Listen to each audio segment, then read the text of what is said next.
Bonsoir à tous, bienvenue sur MyTV Caraïbes à la une de l'actualité du 16 mars 2022. Une triangulaire s'annonce pour les élections municipales partielles au Lamentin. Christian Baptiste et Lydia Faro-Couriol ont visité le BIC du CHU. Le procès de Gaby Clavier a été de nouveau renvoyé.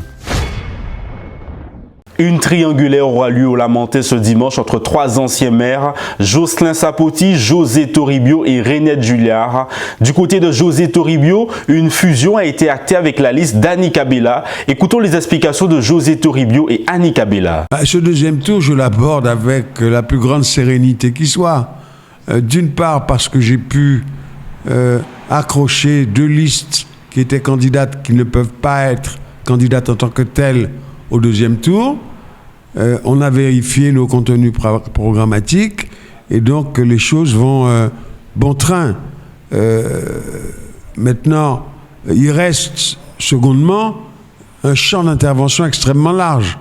C'est celui des électeurs abstentionnistes. Alors je voudrais dire à ceux-ci justement, à tous ceux qui sont restés ou qui se sont réfugiés dans l'abstention, que leur participation est éminemment souhaitée. Ce n'est pas en s'abstenant qu'on arrive à chasser ceux qui n'ont pas rempli leur mission ou ceux qui ont trahi leur mission. Si l'on veut du changement, ça s'obtient par les urnes. Donc je dis aux électeurs abstentionnistes qu'il faut absolument aller aux urnes dimanche prochain. Nous avons rencontré toutes les listes. C'est un principe général du militantisme. Lorsqu'on va à une élection, il y a un certain nombre de candidats qui posent leur candidature. Au deuxième tour, tout le monde ne peut pas participer aux élections parce que les seuils n'auraient pas été atteints. Pas de 5%. Et de 5 à 10%, on peut négocier avec une autre liste qui est majoritaire, qui a plus de voix. Et on ne peut se maintenir que dans les conditions où la liste obtient un minimum de 10% des suffrages. Alors le cas aujourd'hui, ça explique la triangulaire qu'on va avoir. Mais deux autres listes ne sont pas là. Non, on les a rencontrées. On les a rencontrés, c'est tout à fait normal qu'on les rencontre. Et quand on les rencontre, il faut savoir qu'il faut marquer sa volonté de faire union, d'une part, union électorale, mais aussi, deuxièmement, de faire union politique. Autrement dit, l'important, c'est bien sûr le nombre de voix à obtenir et avoir toutes les chances de son côté pour être élu. Mais l'important, c'est quand même l'union politique. C'est-à-dire de confronter les projets politiques que nous avons, les uns et les autres, de voir quels sont les points d'accroche, quels sont les points communs, quels sont les points sur lesquels nous entendons, et de vérifier si ces points d'accord ne sont pas supérieurs en intérêt, en poids, en stratégie, en intelligence, si ces points-là ne sont pas supérieurs à nos points de désaccord.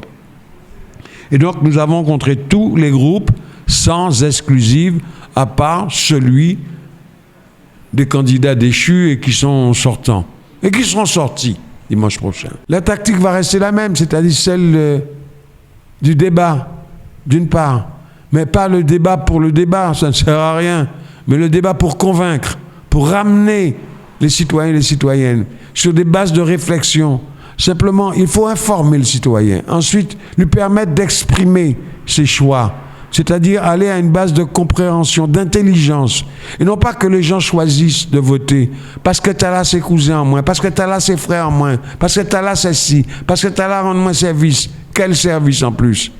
Souvent, les services anodins. Et le service qui a été rendu l'a été d'ailleurs de manière intéressée. Ça n'a pas été un service qui a été rendu avec le cœur sur la main. Et donc je dis à ces électeurs qui sont sensibles à la parenté, sensibles à Boug-en-Moins. Non, on ne vote pas pour Boug-en-Moins. On ne vote pas parce qu'on connaît quelqu'un. On ne vote pas parce que c'est amis en nous. On ne vote pas comme ça. Il faut cesser ça. Et c'est pour ça qu'en Guadeloupe, on a une majorité d'élus qui ne font pas l'affaire. Parce que nous prenons l'habitude de voter pour Boug-en-nous. Votons en toute conscience. Beaucoup de gens nous rejoignent. Déjà, formellement, c'est fait sur la liste, puisqu'on l'a modifié pour le deuxième tour. Mais beaucoup de gens nous rejoignent aussi qui sont dans d'autres camps. Parce que la raison les a emportés à une conviction meilleure que celle que ces personnes avaient au départ.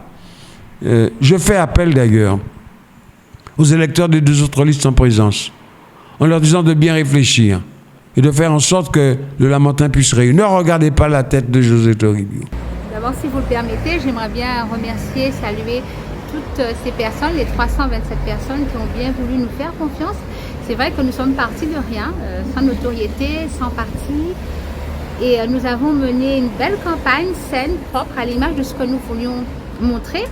Alors pourquoi cette orientation ou pourquoi cette, on va dire cette entente de circonstances, parce qu'il faut bien entendre le mot entente de circonstances, ben c'est par rapport à l'urgence. Il faut absolument enlever l'équipe déchue, l'équipe qui était en place, et à partir de ça, nous nous sommes concertés, l'équipe et moi-même, et nous avons, le constat il est clair, c'est-à-dire que M. Toribio, c'est celui parmi les 4, je veux dire les 5 listes en place qu'il y a après celui de M. Sapoti qui avait le meilleur score. Et donc, à partir de cette analyse, nous nous sommes dit qu'il fallait l'accompagner, parce qu'il faut sauver le Lamentin. Et donc c'est vrai, je ne m'inscris toujours pas dans le cadre, comme je l'ai dit en amont dans d'autres vidéos, dans le cadre politique tel que la politique est menée aujourd'hui. Mais là, il en va du devenir du Lamentin et du bien-être des Lamentinois. Et donc nous avons fait ce choix qui est important. Nous demandons aux Lamentinois de nous faire à nouveau confiance parce que le groupe Renaître sera aux côtés de M. José Toribio, mais il va exister en tant que tel, Renaître à côté de l'équipe de José Toribio, et nous faisons tout pour pouvoir l'aider à accéder à cette mandature. En fait, nous avons été approchés par les 2 équipes. Je parle de l'équipe de M. Sapoti et M. Toribio. Mais tout naturellement, c'était celui de M. Toribio qui me semblait la plus plausible, puisque déjà, ses projets sont proches de nos projets. Non, c'était pas difficile en soi. Je vous dis, c'est la demande de M. Toribio, c'est lui qui m'a contacté, il faut le préciser. Et bien évidemment, le plus important pour nous, c'était le devenir de la commune. Et on n'a pas à réfléchir dans ces cas-là. Même si au départ, on s'était déjà positionné pour être neutre. Mais voilà, l'urgence c'est quand même la plus importante et il faut faire face à ça et arrêter de penser et il faut agir. Et là, je suis à ses côtés avec mon équipe parce que je ne suis pas seule, toujours l'équipe Renaître aux côtés de l'équipe de José Toribio.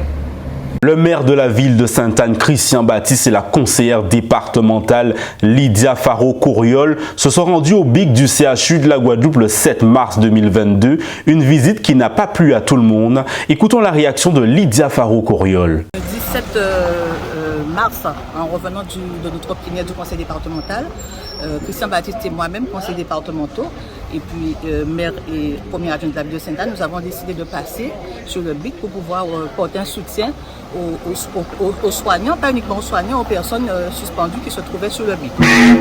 Lorsque nous sommes arrivés, nous avons été accueillis, puisque nous avons fait un petit peu tous les chapiteaux, puisqu'il s'est disposé à plusieurs chapiteaux en service, et nous avons été accueillis, bon, des fois très bien accueillis par certains, et puis des fois mal accueillis, mais lorsque nous sommes partis, nous avons décidé d'y aller, nous savions ce qui nous attendait.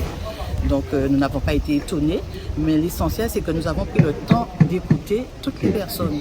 Et ils ont aussi, il y en a aussi qui étaient très fâchés et qui nous ont dit réellement ce qu'ils pensaient. Ils nous demandaient pourquoi les élus veulent tout passer maintenant que nous passons. Mais nous avons su écouter. Et pour moi, c'était ça l'essentiel. Parce que c'est vrai que souvent, on entend ce que dit la radio, on entend ce que disent les autres. Mais là, on a entendu vraiment les personnes concernées. Et je crois qu'après être sorti là, je pense qu'on a une autre idée, une autre manière de voir, puisqu'on se rend compte que nous avons des personnes qui sont réellement en souffrance.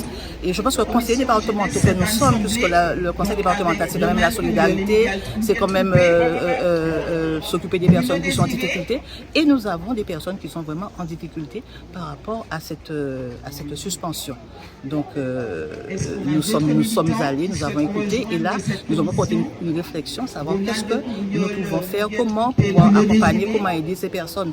Au-delà, c'est pas que nous n'allons pas prendre la décision d'annuler l'obligation vaccinale, mais porter une réflexion et savoir qu'est-ce qu'on peut faire pour ces soignants qui sont aujourd'hui en très grande difficulté, je dirais même en grande souffrance. Alors, c'est vrai que le maire, en allant à la plénière, nous avons eu un échange avec une soignante qui a appelé le maire et qui a beaucoup échangé justement près de... Je sais que nous sommes partis. Elle a dû appeler sur le pont de l'Alliance. Quand on est arrivé au conseil départemental à Bastet, elle parlait encore. Donc c'est tout naturellement que le maire, et je lui ai dit, puisque lorsque je suis descendue, je lui ai dit, il faut faire une intervention. Et il m'a dit, oui, il va faire une intervention. Et c'est tout naturellement qu'il a fait une intervention pour alerter le président, et notamment les conseils départementaux sur la situation ce qui se passe au niveau du BIC et la situation des soignants et des personnes suspendues. Donc cette intervention a été faite en début de plénière, mais nous sommes passés après sur le BIC. D'accord, merci beaucoup. Merci. Pour Gabi Clavier, le secrétaire général de l'UTS-UJTG-CHU, Christian Baptiste et Lydia Faro-Couriol ne sont pas venus amener des réponses claires à leurs demandes. Écoutons Gabi Clavier. Évidemment, on ne va pas parler également de rencontrer que Baptiste fait avec nous à Cibic là. Il y a quelques semaines de ça, effectivement. Après, nous avons plénière à conseil départemental, décidé de venir à Cibic là. Et donc, il faut comprendre, nous avons Cibic là depuis Cibic là en lutte, en souffrance et en défiance depuis plusieurs mois. Donc, nous avons appelé Baptiste en tant que politique, qui genre, un monde qui met, qui conseil départemental, qui a une compétence en matière de solidarité, d'engagement et la famille à ces questions-là. Ça, on a vu pratiquement 5 mois après. Et donc, on a vu voir Denis, nous dit effectivement, on peut voir Denis libre de vraiment niveler. C'est quand même surprenant quand même qu'il faut attendre 6 mois, il faut attendre qu'on boucle à 20 jours de grève de la faim pour venir voir. Nous disons, il n'y a pas de données pour venir voir. Il faut venir voir les mondes qui sont suspendus, il faut venir voir les mondes qui ont dénoncé ça et faire. Il faut voir également la direction établissement là ça. Il faut voir également l'ARS. Parce que nous avons une véritable opération de Fondchou qui est engagée contre les personnels soignants, mais également les personnels qui travaillent dans les établissements qui sont handicapés. Ça concerne également les libéraux. Nous avons une violence qui a concerné des milliers de Guadeloupéens. Et donc, nous avons inspiré, en tant que politique, en tant que monde qui est une autorité politique, qui a un mandat politique, et qui a siégé au conseil départemental, qu'au moins ces questions-là, ça, ils ont une position politique. Une position politique qui n'est pas simplement dit que c'est la loi, on applique la loi, quelles que soient les conséquences à venir au plan social, au plan humain, au plan économique, au plan psychique également pour les gens qui sont concernés, quel que soit nous peut dire, point de vue qu'on peut essayer la vaccination, parce qu'on peut pour la vaccination, mais pas obligé pour effectivement qu'il pousser le monde dans la mendicité, la précarité, faire en sorte que nous ne pouvons pas nourrir les gens, ne peut pas continuer à faire formation, ne peut pas continuer à exercer métier, parce qu'elle a refusé pour un vaccin, qui dit là encore une fois, il faut dire pour un vaccin finalement, son traitement qu'il n'y a pas à vie, et son traitement qui non seulement pas protéger vous, mais pas protéger non plus, pas empêcher non plus diffuser la maladie là.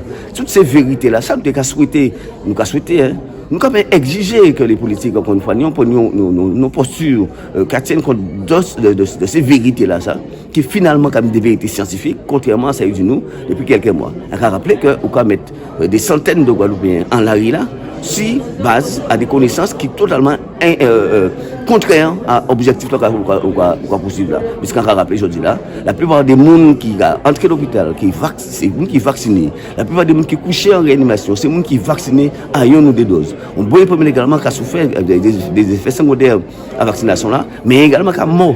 Et c'est vérité là, ça là aussi, on a caché au motif précisément qu'il faut vacciner en masse. Aujourd'hui là, nous avons observé qu'il y a dans tous les pays qui étaient les principaux, nous peut dire, propagandistes du vaccin, l'Angleterre, le Danemark, même l'Israël, qui a constaté que le médicament n'est pas efficace. Scientifiques ont dit également que ça n'est pas efficace. Il y a très simplement très particulier, très libre, on s'est trompé, on n'est pas sûr, on est surpris de l'inefficacité du vaccin. Ça veut dire quoi? Vous avez appliqué des milliers de monde en pays, vous avez appliqué des milliers de Guadeloupéens, vous avez en surpris que ça n'est pas efficace. Et vous avez maintenu le monde dans la précarité. Non seulement on peut pousser dans la précarité, mais encore on peut garantir la continuité des soins. Parce qu'on peut comprendre que tous ces gens-là, tous ces jeunes gens-là qui sont obligés de vacciner là, c'est dans cette tête pété.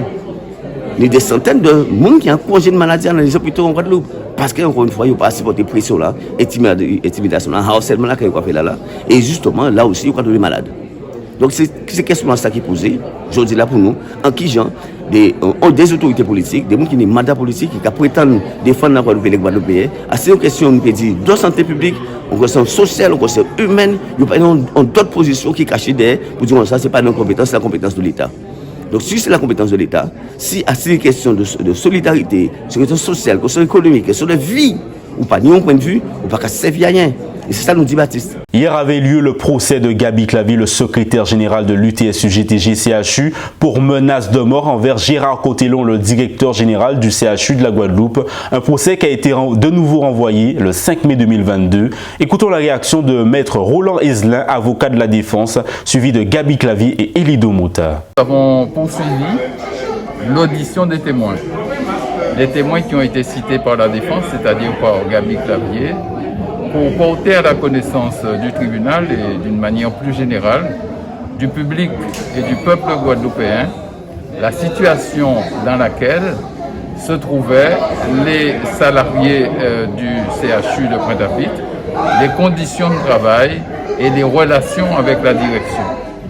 Nous avons rappelé les indications du professeur Bernard qui avait souligné qu'il était ulcéré, il était révolté de voir les conditions dans lesquelles certaines personnes étaient reçues, qui s'apparentaient, a-t-il dit, à une véritable souffrance morale,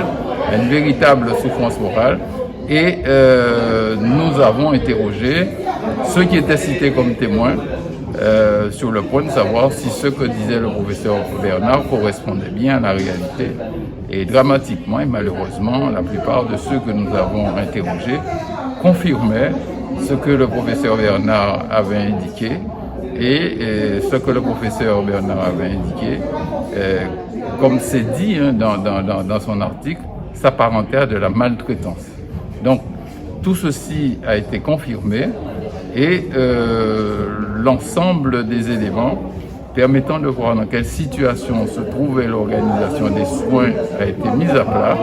Et nous sentons, de la part de ceux-mêmes qui viennent témoigner, une très grande souffrance, une très grande difficulté d'être parce qu'ils ont le sentiment d'être doublement sanctionnés.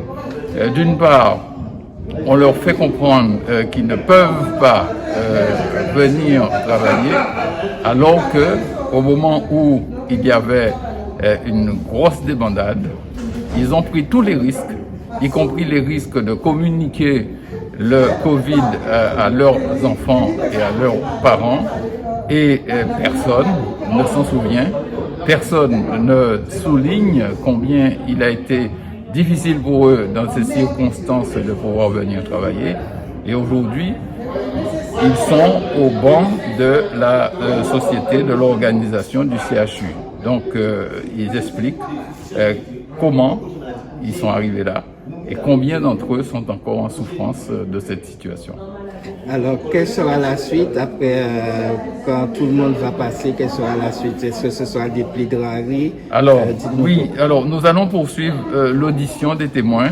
Il en reste 3, si mon calcul est exact, notamment M. Domota et également un docteur, un psychiatre, qui a accepté de venir expliquer son vécu, expliquer aussi comment il analyse la situation du CHU et la relation entre le CHU et les patients. Et un troisième qui est quelqu'un de la sécurité qui va nous expliquer ce qu'il voit, ce qu'il a vécu, ce qu'il a signalé et les grosses défaillances de la sécurité à l'intérieur du CHU. Après, soit nous sommes arrivés autour de 18-19 heures et je m'attends à ce que la présidente suspende et renvoie en continuation à une autre date, soit on a encore l'espace et elle peut donner la parole aux avocats de la partie civile et au procureur de la République. Mais comme nous sommes 7 avocats à intervenir, je crains que nous sommes partis encore en direction d'une continuation pour cette audience-là, pour cette affaire-là en tout cas. Déclarer la démonstration avec les différents témoins à qui j'ai tué mon hôpital.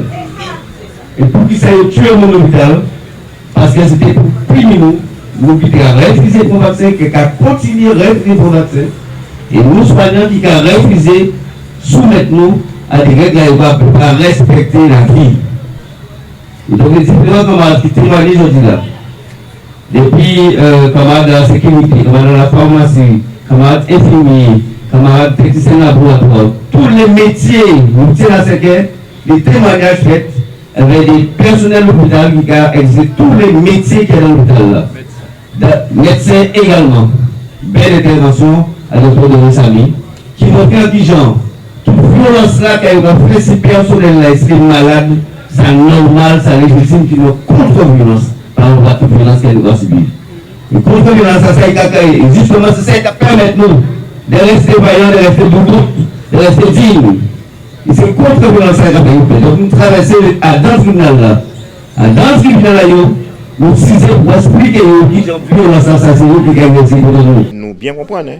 Depuis toujours, nous victimes, et de victimes, il y a fait nous passer pour coupables. Et c'est dans ça nous sommes. Hein? Nous ni 1000 personnes qui morts, nous ni un système de santé qui est disloqué. Depuis 6 mois, 8 mois, nous avons manifesté, pour nous pas commander, nous avons et nous bien comprendre. L'objectif à l'État, c'est de supprimer plusieurs centaines d'emplois dans le secteur médico-social et dans le secteur des soins pour baisser la masse salariale et faire l'argent dans le cadre d'une nouvelle construction, un nouveau CHU là.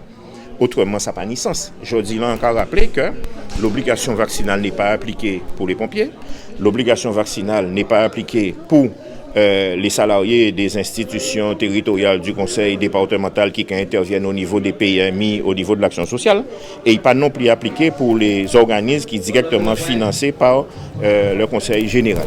Ça veut dire quoi? Ça veut dire que l'ordre a été donné de fondre à les soignants et à les libéraux et à les mondes du médico-social. Parce que si ça possible pour eux, ça doit être possible pour les autres. Et c'est ça nous commandons. Ce week-end a eu lieu l'inauguration par la région Guadeloupe de la maison de la parentalité à Bemao, en présence de la ministre chargée de l'égalité, de la diversité et de l'égalité des chances, Elisabeth Moreno. Je dirais avant que c'est un plaisir pour moi aujourd'hui, que ils font l'inauguration et que c'est le nom de ma mère qui soit là-dessus.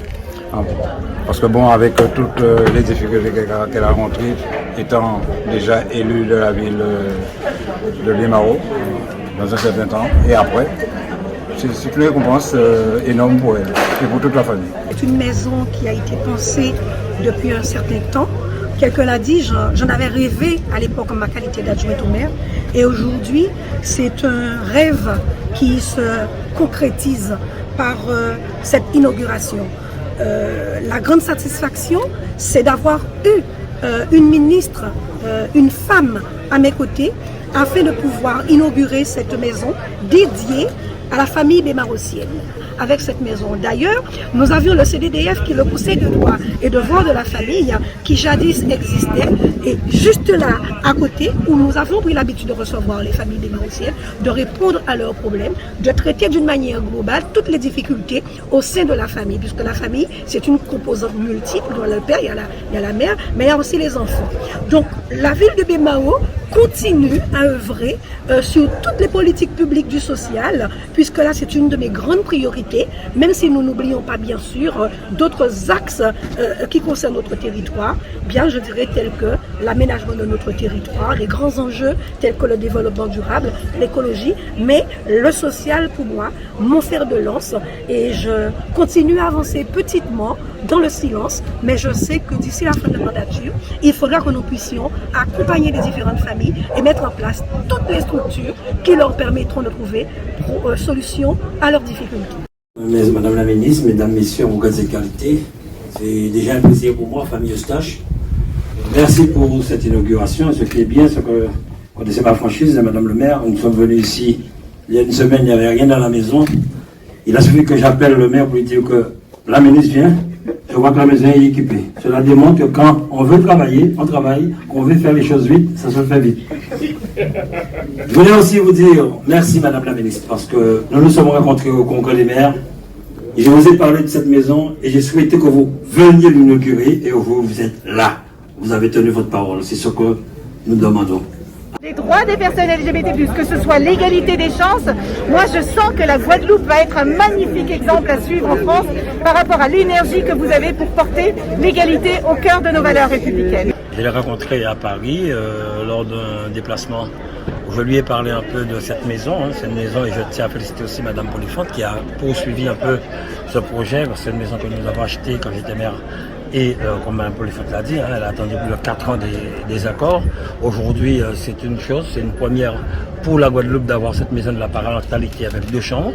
La ministre a tenu sa promesse de venir l'inaugurer parce que c'est une première à Guadeloupe. Il y en aura d'autres, et donc c'est pour moi une grande satisfaction de voir que nous continuons, malgré ce que disent certaines personnes. Les choses sont très difficiles depuis 2 ans, les dotations diminuent. Mais malgré ça, il y a des collectivités comme Bemao et comme bien d'autres qui tiennent la route, qui offrent à leur population des infrastructures pour pouvoir les accompagner. Donc c'est une fierté pour nous, surtout que Donc, comme je l'ai dit, ça c'est une chose importante. Quand Madame Annabella Khan a lancé ce projet avec la ministre de l'époque pour faire cette loi sur les femmes battues, la ville de Bemaro était la première à l'accompagner, à la soutenir. Et en tant que parlementaire, je l'ai soutenu. J'ai défendu le projet d'Annabella Khan. C'est vrai, peut-être que ça a été très vite. Elle devait au moins être avec nous aujourd'hui, mais c'est pour qu'elle puisse savoir qu'on ne l'oublie pas. Et par la suite, nous avons toujours respecté les lois, notamment en matière d'égalité hommes et femmes. Je le disais à l'instant, j'ai été maire pendant 15 ans ici. C'était plus de 67% de femmes cadres à la commune de Bemaro. Nous avons 8% de personnes en situation de handicap qui travaillent au sein de la commune de Bemaro quand je suis parti. À la région, aujourd'hui, c'est pareil. Il n'y a pas de femmes DGA. Nous avons 2 femmes DGA aujourd'hui, Madame Appa et Madame Sopta. Et en matière de personnes en situation de handicap, nous faisons ce même travail pour pouvoir accompagner. Donc voilà, pour moi, comme je le dis, hein, si vous besoin en maçon à 4 000 €, qui sont femmes en hommes, ou sont en maçon, pour embaucher, vous avez 4 000 €. C'est pas normal que cette disparité existe toujours entre hommes et femmes, surtout qu'on sait très bien, c'est en femme qu'à fond, non. Le GIP Groupement d'intérêt public organise demain un webinaire intitulé Sommeil et qualité de vie dans le cadre de la Journée nationale du sommeil. Écoutons Marie-Claude Joseph, la coordinatrice administrative et d'appui du GIP RASPEG. Le GIP, c'est un dispositif de coordination. Ça veut dire que lorsqu'il vient en appui aux professionnels de santé, lorsque un professionnel de santé est en difficulté, notre rôle, c'est de trouver la solution pour son patient.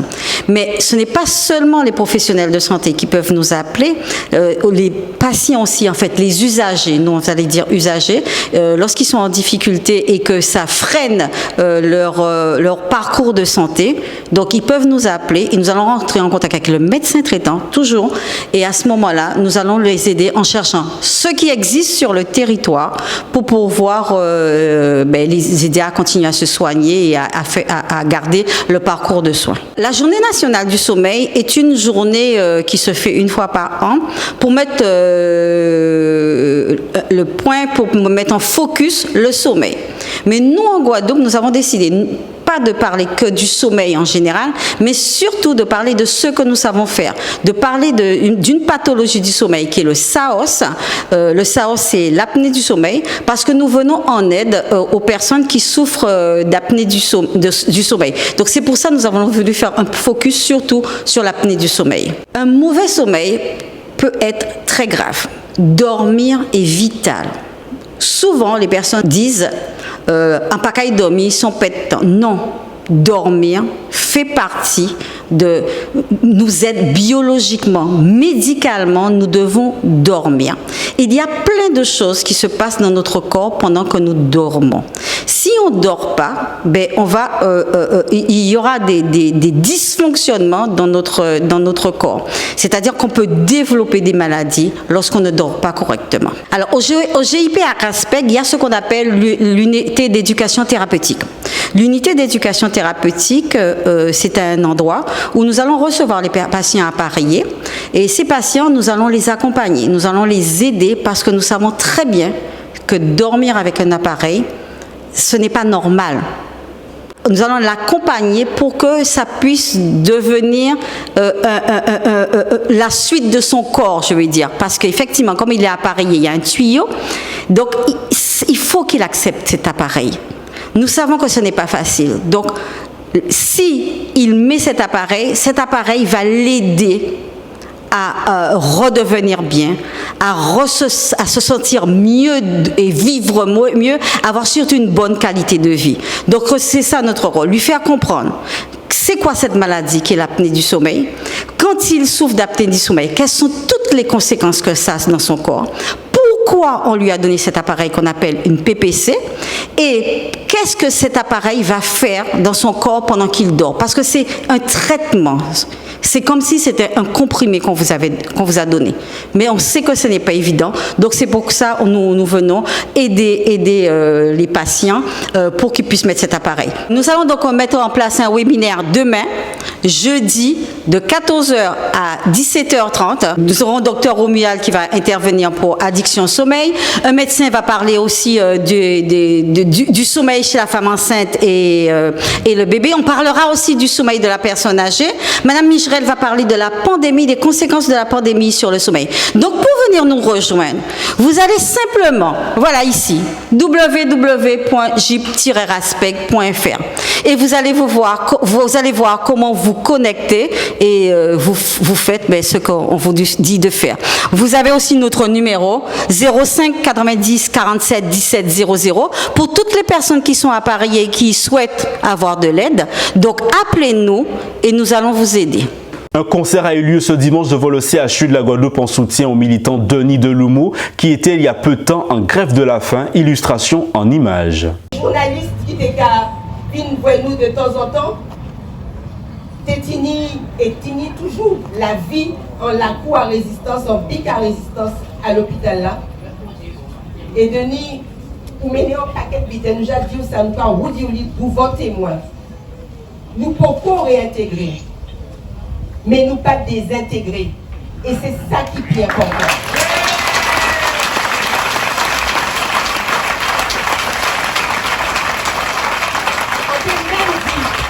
On peut même dire que pour réhabiliter nous, dans ça nous ça fait. Veiller à Simon, douciner moun, prendre soin en moun.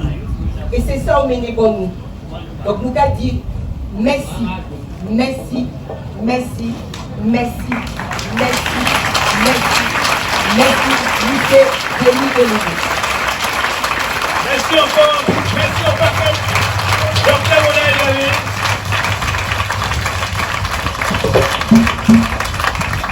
Je peux constater qu'un pays là, il n'y a pas quatre personnes qui sont qui vaillants, qui sont solides en tête, solides en cœur, solides dans piété, solides dans tout bout. Et la preuve.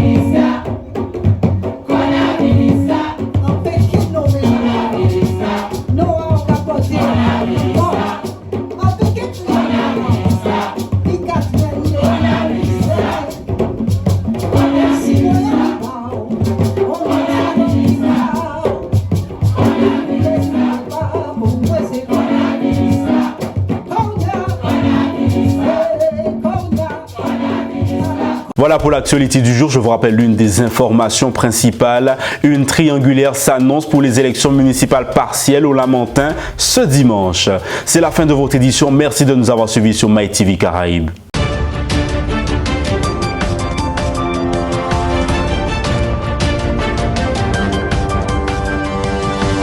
Revolution.